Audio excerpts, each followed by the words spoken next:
Alléluia. Gloire à Jésus. Nous voulons tous vous saluer dans le glorieux nom de notre Seigneur Jésus-Christ de Nazareth. Merci encore une fois d'être présent, de répondre à l'appel, de répondre au rendez-vous des adorateurs. Et nous sommes tous heureux de partager ce moment avec vous. Nous sommes vraiment très heureux de savoir que vous nous suivez et que ce temps, par la grâce de Dieu, nous fait tous du bien. Alléluia. Depuis quelques semaines déjà, nous avons ce moment d'adoration, ce temps que nous partageons avec vous. Et ce temps est un moment pour nous apprendre, pour nous conduire, pour nous orienter dans notre façon d'adorer Dieu, dans notre manière d'adorer le Créateur. Celui-là même qui est digne de notre adoration, celui-là qui mérite notre adoration. Et nous répondons tous les mercredis à partir de 19 h à ce rendez-vous où nous nous enseignons ensemble, nous enseignons comment nous devons adorer Dieu, comment nourrir notre vocabulaire d'adoration auprès du Seigneur. Et depuis quelque temps, nous avons vu que notre Dieu est un Dieu saint, un Dieu éternel, un Dieu immuable, un Dieu d'amour, un Dieu souverain, un Dieu omnipotent, un Dieu omniscient. Et ce soir encore, nous allons parler de l'omniprésence de Dieu. Nous allons parler de l'omniprésence de Dieu parce que le Dieu que nous adorons, le Dieu que nous servons, le Dieu pour lequel nous avons consacré nos vies, le Dieu pour lequel nous avons mis tout de côté, est un Dieu qui est omniprésent. C'est un Dieu qui a des attributs, c'est un Dieu qui mérite d'être adoré, c'est un Dieu qui n'est pas comme les autres dieux. Donc, il a besoin que nous soyons vraiment disposés, que nous soyons vraiment connectés à lui à travers son esprit, le connaître véritablement, comme je l'ai dit, à travers la Bible, la parole de Dieu, qui nous donne, qui nous enseigne, qui nous donne les orientations, qui nous donne les mots qu'il faut pour adorer Dieu. Et ce soir, nous allons parler de l'omniprésence de Dieu. Dieu est un Dieu qui est omniprésent. Ça veut dire quoi? Que Dieu, il est présent de tout son être partout et en même temps dans tout l'univers. Alléluia. Il est présent de tout son être. C'est-à-dire que dans toute son essence, dans toute sa capacité, dans tout son règne, dans toute sa royauté, Dieu est présent partout, en tout temps. Il est présent partout dans le monde entier, dans l'univers tout entier. Il marque sa présence. Alléluia.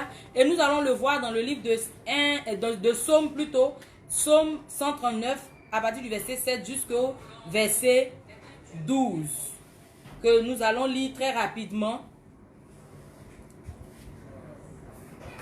Psaume 139. Psaume 139 à partir du verset 7. Voilà. Il dit, où irai-je loin de ton esprit? Et où fuirai-je loin de ta face? Si je monte aux cieux, tu y es. Si je me couche au séjour des morts, t'y voilà. Si je prends les ailes de l'aurore et que j'aille habiter à l'extrémité de la mer, là aussi ta main me conduira et ta droite me saisira. Si je dis, au moins les ténèbres me couvriront, la nuit devient lumière autour de moi. Je reprends le verset 11, il dit, si je dis, au moins les ténèbres me couvriront, la nuit devient lumière autour de moi. Même les ténèbres ne sont pas obscures pour toi. La nuit brille comme le jour et les ténèbres comme la lumière. Alléluia. Notre Dieu est présent, même quand on se cache, même quand on pense qu'on est caché, même quand on pense que nous sommes dans le noir, que Dieu ne nous voit pas. Il est présent partout, il nous voit. Il sait ce que nous faisons. C'est pour ça que nous parlons de l'omniprésence de Dieu. Nous savons aussi qu'il sait tout. Donc il est omniscient. Et il peut tout. Ce qui fait de lui un Dieu omnipotent. Alléluia. Il dit, où puis-je fuir loin de toi? Où fuirai-je? Jonas pouvait fuir Dieu. Il pensait pouvoir fuir Dieu. Jonas a été envoyé par l'Éternel. Mais Jonas s'est caché. Jonas a fui. Il a demandé même aux marchands de le jeter dans la mer pour fuir la colère, pour fuir la présence de Dieu. il s'est retrouvé dans le ventre du poisson. C'est-à-dire que même quand il fuyait la présence de Dieu, quand il pensait fuir Dieu, Dieu était toujours là. Et le psalmiste nous dit ici que même quand il rentrait, il se cachait, quand il pensait que les ténèbres le couvraient, ces ténèbres-là devenaient lumière sur sa vie. Ces ténèbres-là devenaient comme la lumière, l'obscurité devenait comme la lumière sur lui, pour dire qu'il n'était pas caché aux yeux de Dieu. Pour dire que Dieu le voyait. Pour dire que Dieu savait où il était. Dieu le connaissait. Dieu savait où il était caché. Alléluia. Ça nous donne de pouvoir adorer Dieu véritablement. Parce que nous savons que c'est un Dieu qui ne peut pas nous abandonner. Il ne nous oublie pas. Il sait où nous sommes. Il sait où nous nous cachons. Quand même les soucis nous accablent. Quand même les difficultés sont nombreuses. Plutôt nombreuses sur nous. Dieu est là. Il est présent avec nous. Il pouvait être avec les disciples dans la barque quand la tornade a commencé à frapper. Jésus était là. La Bible dit qu'il dormait. Mais ça ne veut pas dire qu'il ne savait pas ce qui se passait. Quand ils l'ont réveillé, il leur a simplement dit que lui, il n'a fait que parler à la mer, à la tempête, et la tempête s'est arrêtée. Donc, il suffit seulement de lever la voix pour dire, Seigneur, je sais que tu es présent. Je sais que la situation que je vis, tu es présent auprès de moi. Je sais que tu es là partout, même si je suis à l'extrémité du monde.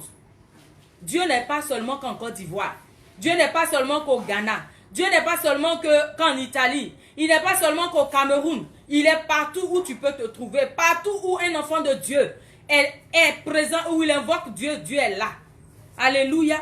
Dieu est présent partout, en tout lieu, à tout moment, il est présent. Alléluia. Ça, c'est le premier attribut que nous voulons étudier ce soir. Là, l'omniprésence de Dieu.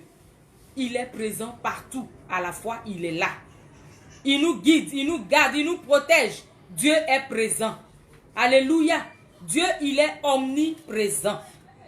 Il est là avec nous. Il nous conduit. Il nous tient par la main. Il veille sur nous. Et ce soir, nous allons encore parler d'un autre attribut de Dieu qui dit que Dieu est droit et juste. Dieu est droit et il est juste. Nous allons prendre dans le livre de Deutéronome, chapitre 32, le verset 4. Deutéronome 32, 4 nous dit: Il est le rocher, ses œuvres sont parfaites, car toutes ses voies sont justes. C'est un Dieu fidèle et sans iniquité. Il est juste et droit. Alléluia. Il est juste et droit. Ce soir, nous parlons de la droiture de Dieu et de la justice de Dieu. Sa droiture s'est définie comme l'équité morale. C'est-à-dire que moralement, il est pur. Moralement, il n'a pas de compte à rendre à quelqu'un. Moralement, il est sanctifié. Moralement, sa pensée est pure. Il est égal. Il est équitable. Il est juste. Et la justice en est la manifestation. Il est droit. Donc, dans sa droiture, il démontre sa justice. Quand il est droit, il démontre en même temps qu'il est juste. Comme il est droit dans ce qu'il fait, alors la justice accompagne la droiture de l'Éternel. Alléluia. Dans sa justice, Dieu récompense le bien et il punit le mal. Ce n'est pas parce que tu es son enfant, que tu fais les choses qui ne sont pas bien, que Dieu va te laisser faire. Il va te punir parce qu'il t'aime. Il dit qu'il châtie celui qui l'aime. Mais ça n'empêche pas que Dieu t'aime. Ça n'écarte pas que Dieu t'aime. Ça ne met pas de côté l'amour que Dieu a pour toi. Il t'aime, c'est justement parce qu'il t'aime. Il ne veut pas que tu t'égares. Il ne veut pas que tu ailles loin de lui. Il ne veut pas que tu t'adonnes à des pratiques qui ne l'honorent pas. Qu'il démontre sa justice. Qu'il te punit du mal que tu fais. Alléluia. Et dans le livre de Psaume 119, le verset 135, la Bible dit: Tu es juste, ô Éternel, et tes jugements sont équitables. Ses jugements sont équitables parce qu'il est Dieu. Il ne fait acception de personne. Si tu as fait quelque chose à Dieu, si tu as fait quelque chose qui déplaît à Dieu, si tu es allé contre la volonté de Dieu, si tu es allé contre les commandements de l'Éternel, il va démontrer qu'il est un Dieu juste. Parce que tous nous sommes les créatures de Dieu. Tous nous sommes des enfants de Dieu. Tous nous avons été créés par l'Éternel. Et donc, il ne peut pas, toi, te favoriser Il ne peut pas, toi, te prioriser pour laisser l'autre, pendant que l'autre est son enfant. Mais si tu as fait une chose qui n'est pas agréable à Dieu, que tu reconnais ta faute, que tu viens auprès de ton Père pour le supplier, pour demander pardon à l'Éternel, il est juste pour te pardonner, comme nous le dit la Bible dans le livre de 1 Jean. Il est juste et il est fidèle pour nous pardonner. Donc si nous savons que nous avons un Dieu qui est juste, si nous savons que nous avons un Dieu qui est droit, il est important pour nous de marcher dans la droiture. Il est important pour nous de marcher dans la justice. Parce que nous sommes des imitateurs de Christ. Nous devons imiter Christ. Et nous savons que Christ, il est juste. Et donc, quand on adore Dieu, nous savons que Dieu, ce qui nous arrive, ce n'est pas parce que tu vis une situation désastreuse aujourd'hui que tu peux penser que Dieu t'a abandonné. Non. Peut-être que c'est la sentence, la conséquence de ce que tu as fait hier. Mais comme Dieu est juste, il faut que tu payes le prix. David était l'homme selon le cœur de Dieu. Mais Dieu ça n'a pas empêché Dieu de punir David. David a eu un enfant avec Bathsheba, qui était la femme de Uri. Il a commis une infidélité. Il a même tué Uri pour s'emparer de parce que la femme était enceinte de David. Mais quand Nathan est venu dire, le prophète Nathan est venu dire à David ce qui s'était passé, ce que Dieu lui avait révélé, David a reconnu automatiquement son erreur. Il a demandé pardon à Dieu. Mais la conséquence de sa faute est arrivée dans la vie de David. L'enfant est mort. Dieu aurait pu épargner cet enfant parce que David a demandé pardon à l'Éternel. David a imploré la grâce de Dieu. Il a reconnu sa faute. Il a imploré Dieu. Mais Dieu étant un Dieu droit, étant un Dieu juste, il a sanctionné David à la valeur de sa faute. Alléluia. C'est pour ça qu'en tant qu'enfant de Dieu, en tant qu'adorateur, en tant qu'appelé, en tant que choisi, en tant qu'élu de Dieu, nous devons faire des choses qui plaisent à Dieu. Parce que quand Dieu va nous sanctionner, on pensera que c'est parce qu'il ne nous aime pas. Non. C'est parce que Dieu nous aime trop d'ailleurs. Il nous aime beaucoup. C'est pour cela qu'il nous punit. Et c'est pour cela aussi que chaque fois, nous devons demander pardon à Dieu. Nous devons reconnaître nos erreurs. Nous devons reconnaître nos fautes. Implorer la grâce de Dieu sur nos vies. Et quand même tu sais que tu as demandé pardon à Dieu, tu peux encore demander pardon à Dieu pour que la conséquence de ta faute ne soit pas aussi lourde. Parce que si Dieu veut appliquer ce qu'il est lui-même en tant que Dieu juste, en tant que Dieu droit, personne ne pouvait avoir la paix. Parce que notre Dieu est un Dieu de justice. Mais en même temps qu'il est juste, il nous aime aussi. Il ne fait pas, il ne met pas de division entre ses enfants. Il ne dit pas non, comme tel est mon serviteur, telle est ma servante, c'est ma préférée. Dieu n'a pas de préféré. Il nous aime tous. Mais il aime celui-là qu'il aime aussi. Il aime le pécheur. La Bible dit qu'il aime le pécheur, mais il n'aime pas le péché. Il n'aime pas le péché. Donc, en tant qu'enfant de Dieu, en tant que personne, sachant que Dieu nous aime, nous devons faire des choses qui plaisent à Dieu. Alléluia. Donc, voilà un autre point de Dieu, un autre point, un autre caractère essentiel de Dieu, sur lequel nous devons nous appuyer pour adorer Dieu. Sur lequel nous devons nous appuyer pour véritablement bénir notre Dieu. Il est un Dieu droit, il est un Dieu juste. Alléluia. Il est un Dieu droit, il est un Dieu juste. Après avoir parlé de l'omniprésence de Dieu, nous venons de parler maintenant de la droiture et de la justice de Dieu. Et au troisième point, nous allons parler de la bonté de Dieu. Alléluia. Nous parlons ce soir de la bonté de Dieu. Quand on parle de quelqu'un qui est bon, quand on dit quelqu'un est bon, c'est parce que la personne est douce. La personne est indulgente. La personne nous fait du bien. Et c'est ce que notre Dieu est. Il est un Dieu bon. Il est un Dieu juste. Il est un Dieu doux. Il est un Dieu qui est indulgent à notre égard. Parce que si Dieu n'était pas indulgent, personne n'allait vivre. Parce que nous sommes tous des pécheurs. Nous sommes tous des personnes qui, à un moment donné de notre relation avec Dieu, avons pincé le cœur de Dieu par notre attitude. Avons fait des choses qui n'ont pas plu à Dieu à un certain moment donné. Mais notre Dieu, il est un Dieu bon.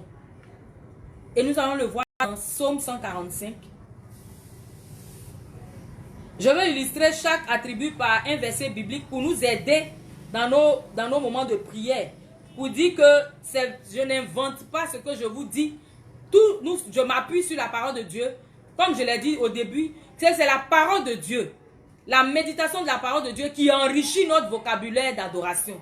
C'est quand on adore Dieu, quand on médite véritablement la parole de Dieu, quand on connaît la parole de Dieu, qu'on peut adorer Dieu, qu'on peut magnifier Dieu, qu'on peut vraiment, réellement adorer Dieu. Mais si tu ne connais pas la parole de Dieu, tu seras toujours obligé de répéter ce que tes frères disent. Parce que le frère à côté de toi, il connaît la parole.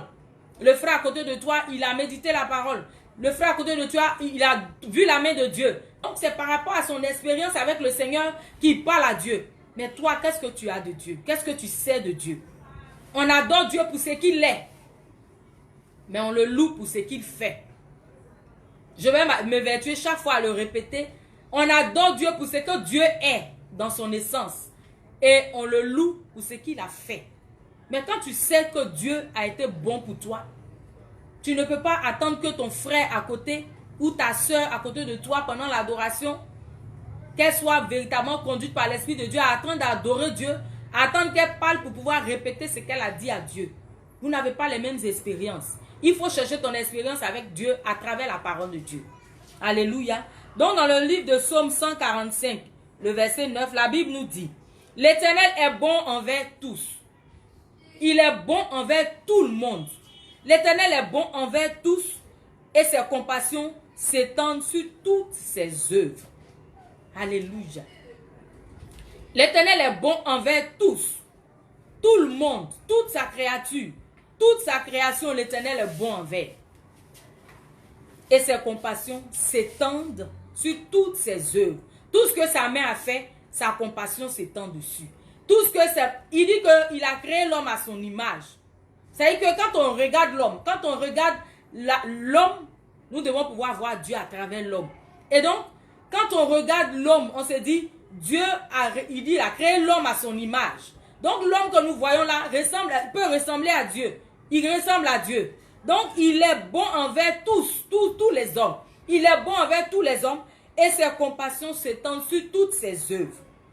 Dieu est bon. De la même manière, il est bon pour toi, qui pense que tu es seul, qui pense que tu es juste. Il est aussi bon avec les méchants.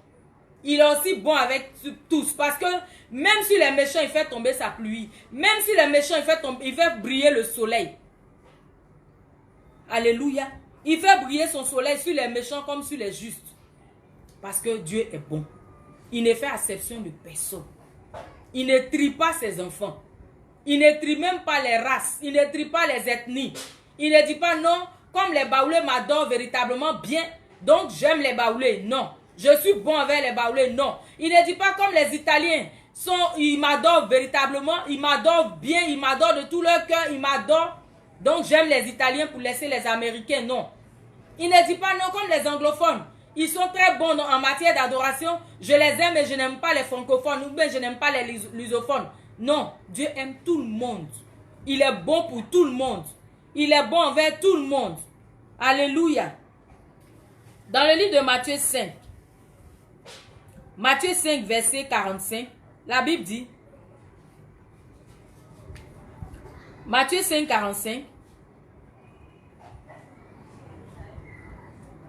voilà, il dit, j'espère que je suis, mon test, voilà, afin que vous soyez fils de votre Père qui est dans les cieux, car il fait lever son soleil sur les méchants et sur les bons, et il fait pleuvoir sur les justes et sur les injustes.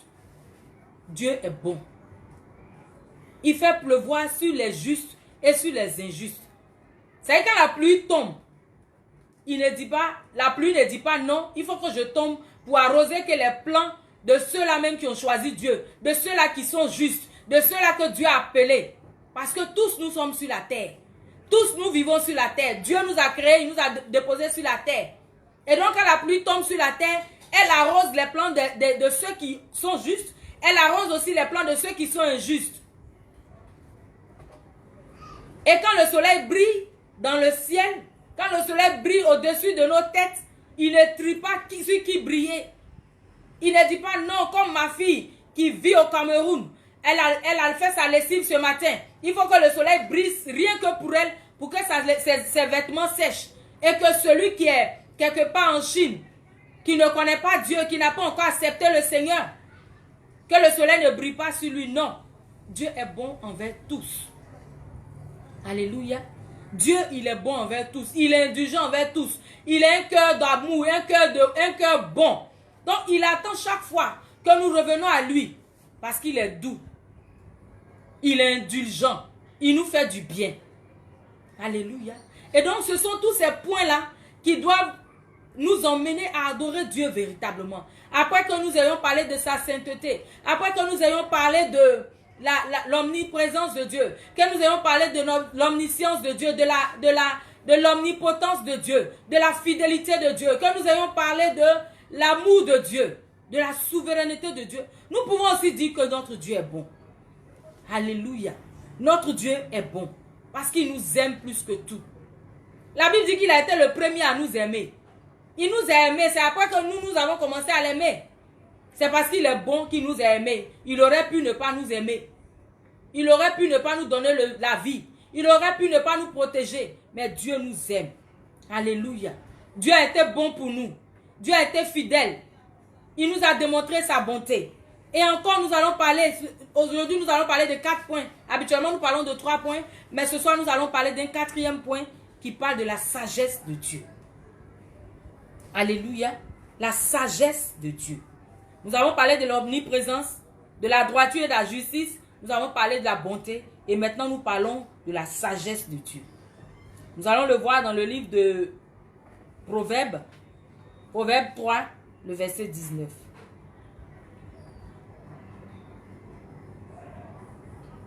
Proverbe 3, 19. Car c'est par la sagesse que l'Éternel a fondé la terre. C'est par l'intelligence qu'il a affermi les cieux. C'est par la sagesse que l'Éternel a fondé la terre. C'est par l'intelligence qu'il a affermi les cieux. Être sage, selon moi, mon explication, je ne vais pas chercher dans le dictionnaire, mais être sage pour moi, Dieu est sage pour moi, veut dire que Dieu choisit les meilleurs moyens d'atteindre ses objectifs. Les meilleurs moyens pour atteindre ses objectifs. Et qu'est-ce qui rend Dieu si sage? Dieu est sage par son omniscience, sa connaissance parfaite de tout. Ça le rend sage. Parce que Dieu connaît parfaitement tout. Ce qu'on lui a dit, ce qu'on ne lui a pas dit, ce que nous n'avons pas encore ouvert la bouche pour dire à Dieu, Dieu le sait. Alléluia. Il est omniscient. Et donc par son omniscience, sa connaissance parfaite de tout, Dieu est sage. Par sa bonté dont nous avons parlé tout à l'heure, Dieu est sage. Et par son omnipotence, sa toute puissance, Dieu est sage. Alléluia. Il est lui-même la sagesse. Dieu est sage. Et sa sagesse se manifeste dans sa création. Quand nous regardons la création de Dieu, quand nous regardons à l'étendue des eaux, quand nous regardons à tout ce que l'Éternel a créé, nous ne pouvons dire que Dieu est sage. Parce que même quand nous regardons les cieux, la beauté des cieux, du ciel, souvent, dans notre amour pour la nature, nous découvrons des choses, même des montagnes, qui ont été taillées de façon majestueuse, qui ont été taillées de très belle façon. Tu as l'impression qu'un artiste s'est assis pour tailler ses pierres, qu'un artiste s'est assis pour bâtir ces choses. Notre Dieu, il est sage. Je dirais même qu'il est hyper intelligent. Alléluia. Sa sagesse se manifeste par sa création. Et nous allons le voir dans Ésaïe 40. Un passage que j'aime bien. Qui souvent me motive dans l'adoration. Ésaïe 40, les versets 13 et 14. Il dit, qui a sondé l'esprit de l'Éternel et qui l'a éclairé de ses conseils? Avec qui a-t-il délibéré pour en recevoir instruction? Qui lui a appris le sentier de la justice? Qui lui a enseigné la sagesse et fait connaître le chemin de l'intelligence? Alléluia. Qui a aidé Dieu? Qui a enseigné Dieu? Qui a instruit Dieu? Il n'a pas eu besoin de quelqu'un. Je le disais dans les débuts, que quand on parle de la souveraineté de Dieu, C'est que Dieu n'a pas, il n'attend personne pour l'aider. Il fait ce qu'il veut, quand il veut, où il veut. Alléluia. Et ce soir encore, ce passage nous dit, personne n'a sondé l'esprit de l'Éternel. Personne ne l'a éclairé, personne ne lui a donné des conseils. Parce qu'il est lui-même la sagesse. Alléluia.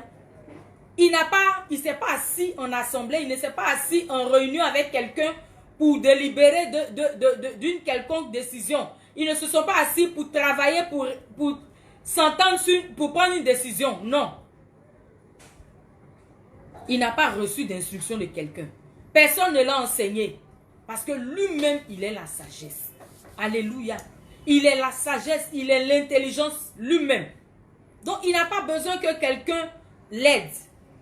Et dans Romains 11, 34, la Bible dit, Romains 11, 34, la Bible dit, qui a connu la pensée du Seigneur? Ou qui a été son conseiller? Qui a connu la pensée du Seigneur? Qui? Personne ne connaît la pensée du Seigneur. Qui a connu la pensée du Seigneur? Ou qui a été son conseiller? Qui l'a aidé? Qui lui a donné des idées? Personne. Parce qu'il est lui-même Dieu.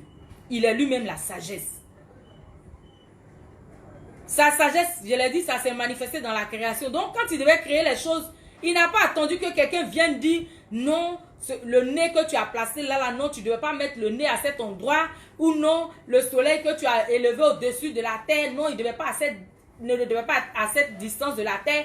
Ou bien la lune ne devait pas être à cet endroit. Dieu n'a pas attendu que quelqu'un lui dise. Et même quand il devait faire la mer, il n'a pas limité la mer avec quelqu'un. Il n'a pas attendu que quelqu'un tienne le cordeau pour tirer, pour dire non, la mer doit faire 1000 mètres, ou bien 1000 mètres carrés, ou bien 1000 kilomètres carrés. Non.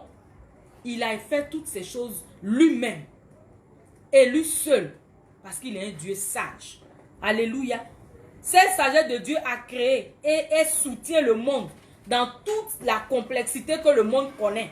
Tout le monde que tu vois, le monde qui est complexe. Quand tu vas aux États-Unis, le monde est complexe. Quand tu vas en Chine, le monde est complexe. Tu vas en Arabie Saoudite, quand tu vas dans tous ces autres pays, tu vois que tout est complexe. Mais Dieu a créé toutes ces choses.